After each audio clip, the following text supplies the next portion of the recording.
বাংলাদেশে আসলে সুযোগ সন্ধানী লোক তো ডানে বামে সবসময় বসে থাকে। আমি এদেরকে বলি এক্সকিউজ লিগ। যদি ন্যায্য কথাটা বলেন আপনি সে জায়গায় চাকরি করতে পারবেন না। আবু সাইদের ছবিটা যখন এঁকেছে এই ব্যাপারটা তার একটা আইওয়াশ, সে একটা ছবি এঁকেই যদি বলে যে সব দায়িত্ব শেষ, সে বিগত স্বৈরাচারের আমলে প্রত্যেকটা জায়গায় সে বেনিফিট নিয়েছে। লগি বৈঠা আন্দোলন যেটা ছিল 2006 সালে, মানুষকে মেরে তার উপরে নৃত্য করেছে আওয়ামী লীগের নেতারা। এবং আমি তো চাই ওই 16 জুলাই দিনটাকে আবু সাইদ দিবস হিসেবে ঘোষণা যাতে করা হয় রাষ্ট্রীয়ভাবে। ওবায়দুল কাদের, কাওয়া, সজীব ওয়াজেদ জয়, জাতির ভাগিনা, মোহাম্মদ আলী আরাফাত, কুমড়ো পটাশ, ব্যারিস্টার সুমন। আগাগোড়া টাউট, বাটপার, সুযোগ সন্ধানী এবং মানুষের ইমোশন নিয়ে খেলার একটা ক্রীড়নক হিসেবে কাজ করেছে। দর্শক, দ্য টক রুমের আজকের গেস্ট, যিনি সমসাময়িক বিষয়ে সদা চিন্তিত থাকেন এবং তিনি একজন সচেতন নাগরিক, পাশাপাশি সোশ্যাল মিডিয়া ইনফ্লুয়েন্সার। তিনি একজন নেতা, তবে কোনো রাজনৈতিক দলের সাথে যুক্ত নন। আপনারা বুঝতেই পারছেন কে। তারপরেও আমরা বলে দিচ্ছি, আজকে আমাদের দ্য টক রুমের গেস্ট হচ্ছেন সৈয়দ আব্দুল্লাহ। কেমন আছেন আপনি? জি ধন্যবাদ, আলহামদুলিল্লাহ ভালো আছি। আচ্ছা, আপনার সম্পর্কে আরও একটা তথ্য দিচ্ছি, সেটা হচ্ছে আপনি 2016-17 শিক্ষাবর্ষে ঢাকা ইউনিভার্সিটির ঘ বিভাগে প্রথম স্থান অধিকার করেছেন। আপনি খুবই মেধাবী একজন শিক্ষার্থী, তাই তো? আমি আসলে এই মেধাবী কোটেশনের ভেতরে আমি যেতে চাই না, কারণ আমার কাছে মনে হয় প্রত্যেকটা মানুষই ইন্ডিভিজুয়াল ক্যাপাসিটিতে মেধাবী, হয়তো বা এক একজনের মেধাটা এক এক দিকে থাকে। সো আমি প্রত্যেকটা ব্যাপারকেই রেকগনাইজ করতে চাই এবং আমি নিজেকে স্পেশাল কোনো কিছু মনে করি না। আমি মনে করি আমি অন্য আরো 10 জন মানুষের মতোই আমি খুবই সাধারণ মানুষ। আমি জানি যে আপনি কোনো প্রশ্নেই নাকি বিচলিত হন না, সেটা আপনি আমাকে অফ এয়ারেও বলেছেন। তবে আপনি সবচেয়ে বেশি আলোচনায় এসেছেন রাফসানদার ছোট ভাইয়ের মাধ্যমে, অর্থাৎ তাকে যখন আপনি এক্সপোজ করেন তার পরিবারের একটি ঋণ খেলাপি নিয়ে, তখন আপনি সবচেয়ে বেশি আলোচনায় আসেন। তারপর আস্তে আস্তে আপনি আস্তে আস্তে যত দুর্নীতি হয়েছে, যত কিছু হয়েছে, আপনি এক্সপোজ করার চেষ্টা করেছেন। আমার কথা হচ্ছে, এই যে ব্যক্তিগত তথ্যগুলো আপনি কালেক্ট করছেন বা বিভিন্ন তথ্য আপনি কালেক্ট করছেন, সেগুলো মানুষকে বলছেন, এই তথ্যগুলো আপনি পান কোথায়? তথ্য পাওয়ার বিভিন্ন টেকনিক আছে এবং আপনার জাস্ট ওইটা নিয়ে আপনার মানে আগ্রহটা আছে কিনা সেটা গুরুত্বপূর্ণ। আমি যেহেতু ইনভেস্টিগেটিভ জার্নালিজমের কাজটা করা পছন্দ করি এবং ব্যক্তিগতভাবে ইন্ডিপেন্ডেন্টলি, সো এই কাজটা করার প্রত্যেকটা, আপনি যখন কোনো তদন্ত করবেন, মানে স্টার্টিং পয়েন্ট কি এবং এন্ডস পয়েন্ট কি, এটা কিন্তু আপনার জানাটা জরুরি, যে ওই তদন্তর পুরো লুপটা কিভাবে করা যায়। সো এই জিনিসটা নিয়ে যেহেতু আমার টুকটাক কিছু ধারণা ছিল, আমি যে কোনো তদন্ত করলে যে রেলেভেন্ট অফিস আছে বা যে সব রেলেভেন্ট লজ আছে, অথবা ধরেন যেসব জায়গা থেকে তথ্যগুলো পাওয়া যায়, পুরো ব্যাপারটা আমি প্রত্যেকটা জায়গায় গিয়ে সেই ব্যাপারটা ইনভেস্টিগেট করাই স্টার্ট করি, প্রফেশনাল জার্নালিস্টদের মতোই। এবং তারপর যখন পাই, তারপর সেটাকে নিয়ে সামনে নিয়ে আসি। বেশ ভালো। কিন্তু এই যে রাফসানদার ছোট ভাইয়ের বিষয়টা যদি চলে আসে, সেই সময় আদালতের রায় হচ্ছে রাফসানদার ছোট ভাইয়ের যে ইস্যুটা নিয়ে, সেই রায়টা তিনি জানার আগে আপনি জেনে ফেলতেছেন, তাহলে নিশ্চয়ই আপনাকে কেউ জানাচ্ছে। এই বিষয়গুলো আপনি কিভাবে আইডেন্টিফাই করেন? না, এটা কোর্টের ডিসিশন হয়ে গেছে, কোর্টের প্রসিডিংস তো পাবলিক জিনিস। সো কোর্টের রায় হয়ে গেছে, এখন সেই সন্তান যদি তার বাবার বিরুদ্ধে মামলার রায় হয়ে গেছে, সে যদি না জেনে রাতের বেলা এসে চিল্লাপাল্লা করে, আমাকে উল্টা হুমকি দেয় মামলা দেওয়ার, সো এটা তার ইগনোরেন্স, এটা তো আমার ইগনোরেন্স না। আমার কাজটা যেটা পারফেক্টলি করার, আমি কোর্টে কত নাম্বার মামলা, সেটা কখন উঠবে, কখন শুনানি হবে, এটা তো জানা থাকাটা সবারই জরুরি। তা আমি তদন্তের সাথে সেটা তো আমি জানবই পাবলিকলি কি হচ্ছে। এখন তার ছেলে যদি নিজে না জানে এবং তারপরে এসে যদি বকবক করে, এটা তার ইগনোরেন্স। আই থিঙ্ক এটা তার কাছেই প্রশ্ন করা উচিত যে আপনি না জেনে কেন কথা বললেন। আচ্ছা, আমরা জানি আপনি আইন বিভাগের একজন স্টুডেন্ট এবং আপনি পাশও করেছেন। সেক্ষেত্রে বর্তমানে আপনি মানে কি এলএলবি পাস করেছেন? এলএলবি, এলএলএম আমার কমপ্লিটেড। আচ্ছা, কিন্তু আপনি বলছেন যে আপনি প্রফেশনাল জার্নালিস্টের মতো কাজ করেন। আপনি কি কোনো বেসরকারি প্রতিষ্ঠান বা যে কোনো প্রতিষ্ঠানের সাথে আপনি কি জার্নালিস্ট হিসেবে কর্মরত ছিলেন? ছিলাম কিছুদিন। অনেকে বলছে যে আপনি নাকি, আপনার পেছনে নাকি রাজনৈতিক কোনো দলের ইন্ধন আছে। সেই ইন্ধনদাতাটা কে আসলে? আচ্ছা, সেই ব্যাপারটা অনেক আগে থেকেই কথা বলতো, কেউ কখনো জামাত শিবির বানাইতো, কেউ বিভিন্ন ট্যাগ দিত। ইনফ্যাক্ট যখন এই যে ইনভেস্টিগেটিভ জার্নালিজমটা যখন শুরু করলাম, ওই বিরোধী দল যারা ছিল, যারা নিপীড়িত হতো, তারাও অনেক ক্ষেত্রে বলতো এজেন্সির পুতুল আমি। সো যখন আপনি পলিটিক্যাল স্পেয়ারে কথা বলবেন, নানা মানুষ নানা কথা বলতেই থাকবে। এইগুলা দেখে আমি বিভ্রান্ত হতে চাই না, আমার স্রোতটাও দূরীভূত করতে চাই না। রাজনৈতিক দলের নেতাকর্মীরা কি আপনার মনে হয় এই আন্দোলনে ছিল না? অবশ্যই তারা ছিল, তারা দলীয় ব্যানারে ছিল না, কিন্তু ছাত্রদের পক্ষে সহমর্মিতা দেখিয়ে তারা নেমে পড়েছে এবং এটাই তো হওয়া উচিত। এই আন্দোলনটাকে কিন্তু অনেকে যদি মনে করে যে অ্যাবসলিউটলি কোটার জন্য আন্দোলন ছিল, কিন্তু কোটা থেকে যখন রক্ত গঙ্গায় ভাসিয়ে দিল সরকার, তারপরে থেকে এটা কিন্তু আপামর জনতার আন্দোলন হয়ে গেল। এখন পর্যন্ত আমি কোনো রাজনৈতিক দলের কর্মী না অ্যাজ অফ টুডে। আচ্ছা, আপনাকে প্রস্তাব তো দেওয়া হয় বিভিন্ন রাজনৈতিক দল থেকে। সেটা একটা সময় ছাত্রলীগ নিজেও প্রস্তাব দিয়েছিল ক্যাম্পাসে আসার পরে যে তুমি একটা সম্ভাবনাময় ছেলে, তুমি আমাদের ব্যানারে আসলে তোমাকে ভালো ভালো পদ দিব। তা আমি তাদের ওই সম্ভাবনাময় জায়গাটা যখন তৈরি করার প্ল্যান করছিল, চিন্তা করে দেখেন যে 2018 সাল 19 সালের দিকে যদি আমি সুযোগগুলো নিতাম, হয়তোবা তাদের ব্যানার থেকেও ওই টাইমে তো অনেক ভালো সুযোগ সুবিধা তৈরি করতে পারতাম। আমি তো সেই সুযোগও তখন নেইনি। ভবিষ্যতে যদি কখনো রাজনীতিও করি, ওই রাজনীতি আমি করতে চাই যে জায়গায় অন্ধ তাবেদারের মতো যে ডাহা মিথ্যা কথাকে জাস্টিফাই করতে হবে, আমি এই রাজনীতির আদর্শ দ্বারা না। কিন্তু এই যে চলমান যে রাজনৈতিক দলগুলো আছে, তাদের সাথে কি আপনি রাজনীতি করবেন ভবিষ্যতে? সেটা সময় বলে দিবে। আপনার তো নিশ্চয়ই একটা কথা মনে আছে যে পরশু নয় কালকেই লং মার্চ, এবং তারপরেই কিন্তু স্বৈরাচারী সরকারের পতন ঘটে, এবং তার আগ পর্যন্ত কিন্তু ঠিক 12টা 1টার আগ পর্যন্ত বা 2টার সময় সেনা প্রধানের বক্তব্যের আগ পর্যন্ত কিন্তু আমরা কিছুই জানতাম না। আপনার কি মনে হয় এই যে এই ছাত্র আন্দোলনের সবচেয়ে বড় অস্ত্র কি ছিল? আসলে ছাত্রদের অস্ত্রটা কি? যে মুহূর্তে এই প্রোগ্রামটা রেকর্ডেড হচ্ছে আজকে 5 তারিখ, এবং 5 তারিখ আমি একটু আগেও একটা স্ট্যাটাস শেয়ার করেছিলাম যে 4 তারিখ থেকে পরবর্তী অলমোস্ট 72 ঘন্টা, মানে মেয়ারলি বোধ হয় 1-2 ঘন্টা মাঝে মাঝে একটু ঝিমানোর সুযোগ পেয়েছি। এবং 5 তারিখ যখন ফজরের আজানটা হয়ে গেল, সারা রাত তো জাগা, মানে কি পরিমাণ অনিশ্চয়তা ছিল। এবং ইন পার্টিকুলার ওই কথাটা মনে পড়লে না এখনো আমার নিজের ভেতরে বেশ কিছু ট্রমা কাজ করে। কারণ আমি জানতাম যে 5 তারিখের এই ব্যাপারটা কোনো কারণে যদি বিফলে যায়, প্রথম যে কয়েকটা বুলেট পড়বে, টার্গেটেড বুলেট, তার ভেতরে আমি তো আগে থেকেই টার্গেটেড ছিলাম, তার একটা আমিও হইতে পারতাম। অনেক ফ্রেন্ডদের যেসব গ্রুপ আছে ওই জায়গায় কিন্তু আমি 4 তারিখ রাতের বেলায় আমি একটা মেসেজ দিয়ে রেখেছিলাম যে হয়তোবা যদি শেষ মেসেজ হয় যাতে ক্ষমা করে দেয়। 5 তারিখকে আমি সবসময় বলি যে এইটা শুধু স্বৈরাচার মুক্তির আন্দোলনই নয়, এইটা প্রবাবলি আমার নিজের জীবনেরও একটা সনদ। ছাত্র আন্দোলনে আপনাকে রাজপথে কিন্তু তেমনভাবে দেখা যায়নি, কিন্তু বুদ্ধিবৃত্তিক আলোচনা করতে কিন্তু দেখা গেছে। তাহলে কি আপনি কোনো হুমকির সম্মুখীন হয়েছিলেন, বা রাজপথে কেন দেখা যায়নি, বা সবারই কি আসলে রাজপথে থাকা দরকার নেই, বুদ্ধিবৃত্তিক আলোচনারও দরকার আছে? আপনি কি মনে করেন? এক একজনের এক একটা রোল থাকে, সবাই যদি একই কাজ করে তাহলে তো প্রত্যেকটা ফাংশন ড্র করবে না। এই আন্দোলনটা যে মুহূর্ত থেকে শুরু হয় কোটা নিয়ে, দেখবেন কোটাটা যে আসলে গভর্নমেন্টের পলিসি ইস্যু, সেটাকে কোর্টে কিভাবে চালান করে দেওয়া হলো এবং কিভাবে এই পলিসিটা কাজ করছিল, এইগুলা নিয়ে কিন্তু 5 জুন যখন রায়টা হলো, 6 জুন থেকে কিন্তু আমি ভিডিও বানানো স্টার্ট করেছি, এবং এগুলো ছিল একাডেমিক ঘরানার ভিডিও। যে এই যে ন্যারেটিভ তৈরি করা, যে কিভাবে এটা বৈষম্যের দ্বারটাকে উন্মুক্ত করছে, সেই কন্টেন্টগুলোও কিন্তু আমি বানিয়েছি। তো আমি কিন্তু অনেক আন্দোলনে বিভিন্ন জায়গায় গিয়েছি পিওরলি মাস্ক পরে, সানগ্লাস পরে, ক্যাপ পরে, কিন্তু অনেকে অনেক ক্ষেত্রে চিনে ফেলতো। এমন আন্দোলনে গিয়ে দেখবেন অনেকগুলা একদম রাস্তার আন্দোলনে আমি কিন্তু কোটার লেজিটিমেসি নিয়ে এবং সব কিছু নিয়ে আমার কিন্তু ইন্টারভিউ কভার করেছে, পুরা জনসমাবেশের মতো। সেই ভিডিওগুলো দেখবেন ইউটিউবেই আছে। সো আমার কিন্তু টাচে থাকতে হয়েছে, এবং সেটা আজকে থেকে না, 2018 আন্দোলনেও যেমন আমি রাস্তায় থাকা মানুষ, নিরাপদ সড়ক আন্দোলনেও রাস্তায় ছিলাম, ইলেকশনের আগেও যে আন্দোলনগুলো হতো সেগুলোতেও রাস্তায় ছিলাম, এই আন্দোলনেও ছিলাম। মানে this is a continuous process for me. এই সময়টা যে আপনি তো অনেক কথা বলছেন সোশ্যাল মিডিয়াতে, তো সোশ্যাল মিডিয়াতে যারা কথা বলেছে তাদেরকে কিন্তু বিভিন্নভাবে আমরা এখন জানতে পাচ্ছি যে তাদেরকে বিভিন্ন হুমকি দেওয়া হয়েছে, তাদেরকে বিভিন্ন টাকা দিয়ে, টাকার প্রলোভন দেখিয়ে বিভিন্ন রকম ভিডিওস, সেই সাবেক সরকারের পক্ষে বিভিন্ন রকমের ভিডিওস বানানোর জন্য বলা হয়েছে। আপনাকে কি কোনো হুমকি বা কোনো টাকার প্রলোভন দেখানো হয়নি? শুধু টাকার প্রলোভন না, দেখেন আমি যেহেতু ইন্ডিপেন্ডেন্ট জার্নালিস্ট হিসেবে কাজ করেছি, বিভিন্ন তদন্তগুলোর কাজ প্রকাশ করেছি, মতিউরের ছাগলকাণ্ড এক্সপোজ করার পরে আমার লাইফের পর কী ধরনের থ্রেট গিয়েছে, মানে অনলি গড নোজ। তো এছাড়াও বিভিন্ন ইলেকশনের আগে যখন ভোট চুরি নিয়ে আমি খুবই সরব ছিলাম। গত বছরে আমার বার্থডেতে, এই 12ই সেপ্টেম্বর আমার বার্থডে, তো বার্থডেতে দেখবেন মানুষ তো বার্থডে সেলিব্রেট করে, ওই জায়গাতে আমি একটা ব্যানার নিয়ে ছবি পোস্ট করেছিলাম যে right to vote, restoration of democracy and human rights restore করা নিয়ে।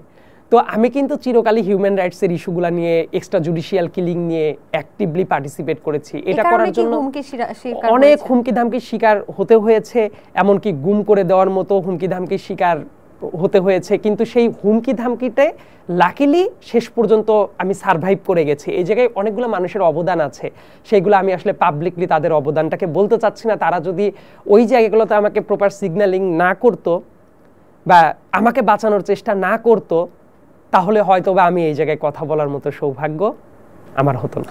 ছাত্র আন্দোলনে প্রাইভেট ইউনিভার্সিটি কিন্তু একটা গেম চেঞ্জারের মতো অবদান রেখেছে। আপনার কি মনে হচ্ছে যে প্রাইভেট ইউনিভার্সিটির যে মানুষগুলো বা যে ছাত্রগুলো তারা কি কোনোভাবে একটু উপেক্ষিত হচ্ছে এই মুহূর্তে? অবশ্যই। Being a student of Dhaka university, আমার কাছে মনে হচ্ছে এই সত্যতা অনেকে এটা স্বীকার করতে চায় না, যে ঢাকা বিশ্ববিদ্যালয়ের ভেতর থেকে শুরু করে পাবলিক বিশ্ববিদ্যালয়ে যখন মানে ছাত্রলীগ, পুলিশ সবাই পিটিয়ে একেবারে নিয়ন্ত্রণে নিয়ে আসার চেষ্টা করছিল, ওই মুহূর্তে যদি প্রাইভেট ইউনিভার্সিটির স্টুডেন্টরা রাস্তায় নেমে না আসতো, তাদের রক্তে যদি রাজপথ রঞ্জিত না হতো, এই আন্দোলনটা থেমে যাইতে পারত।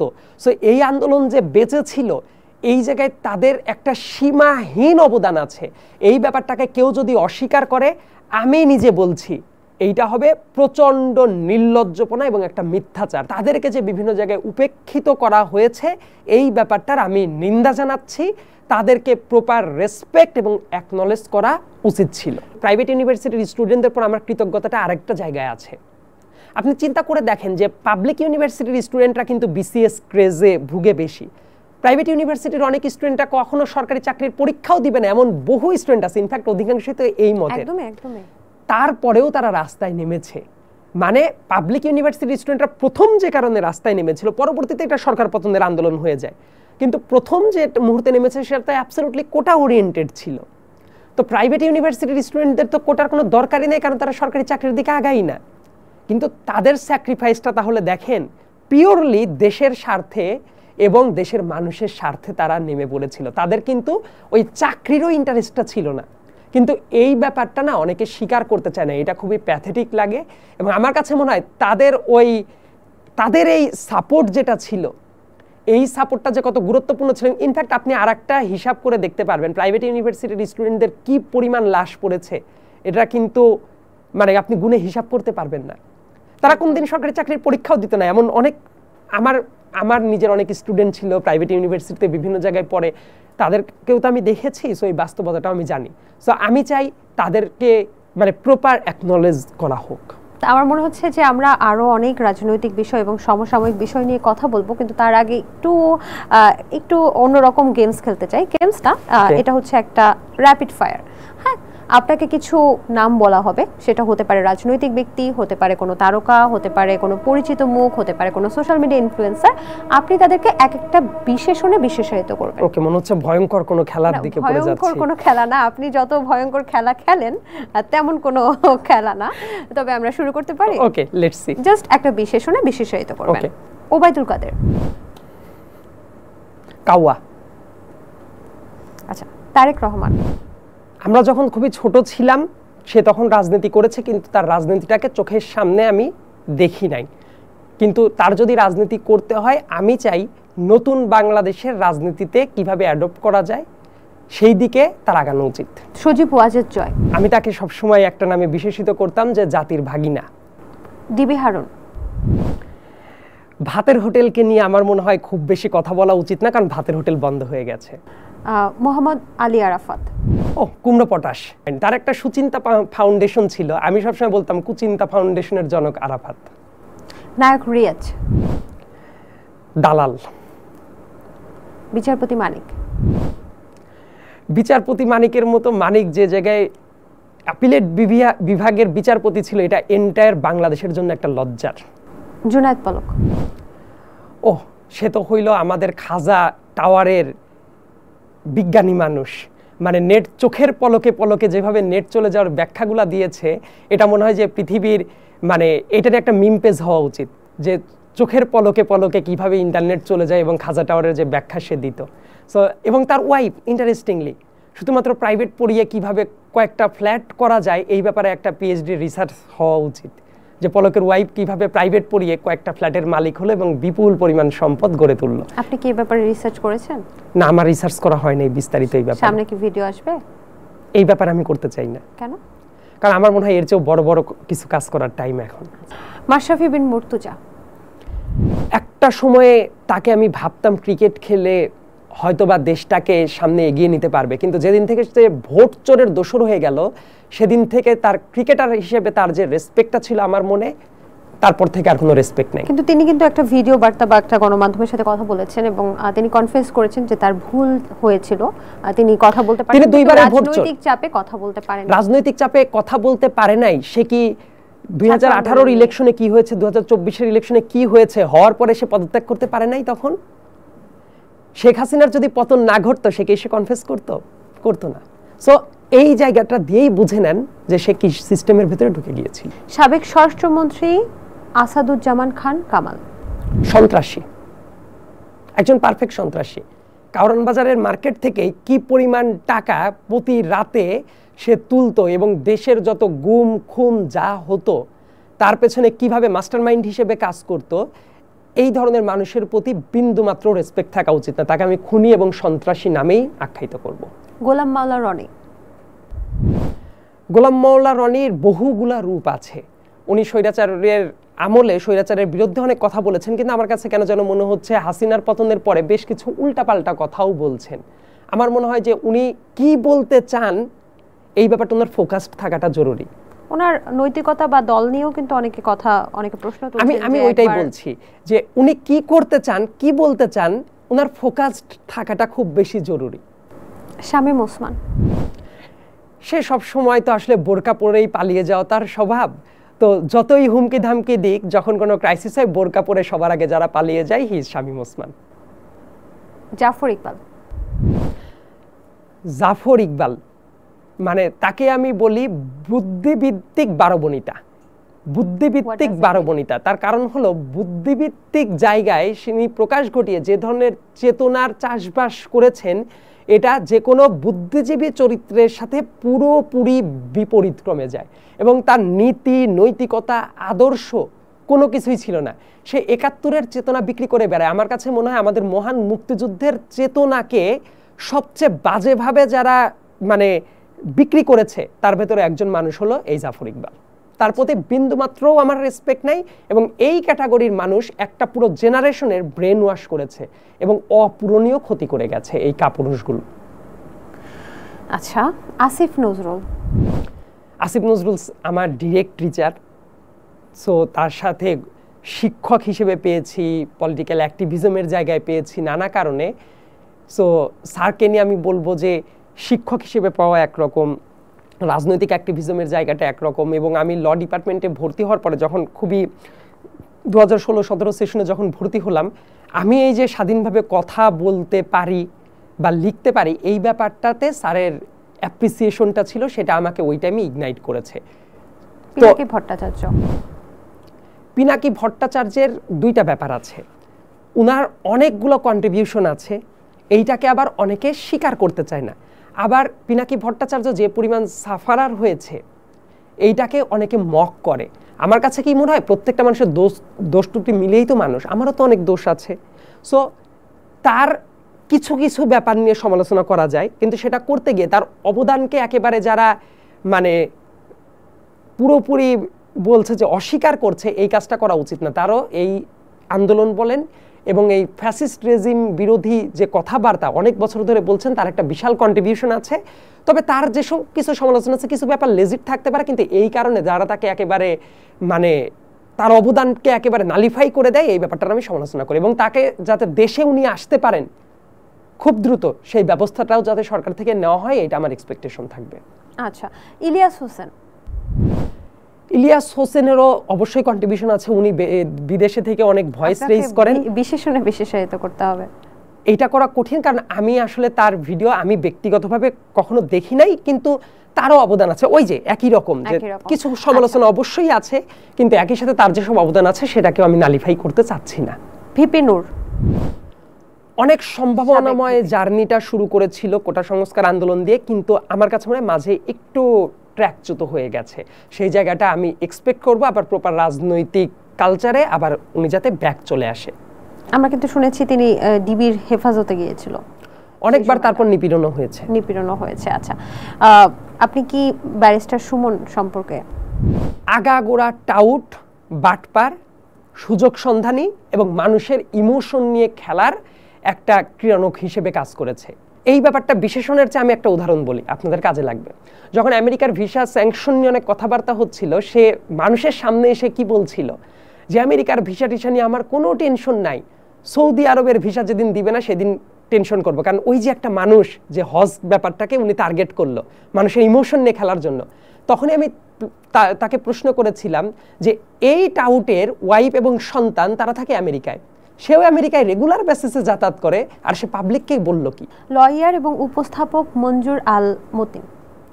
মঞ্জুর আল মতিন ভাই আমার ডিপার্টমেন্টের বড় ভাই, এবং এই আন্দোলনের ভেতরে অনেক টিভি উপস্থাপক বলেন বা অনেক লয়ার বলেন যে কাজটা করেনি, উনি হঠাৎ করে এসে বেশ ভালো ভয়েস রেইজ করেছেন, এবং আমি এক্সপেক্ট করব যে উনি সেই প্রপার রেসপেক্টটা ওনার পাওয়া উচিত। খুবই চমৎকার ভূমিকা রেখেছেন, মাই ডিপেস্ট রেসপেক্ট টু হিম। সর্বশেষ সাকিব আল হাসান।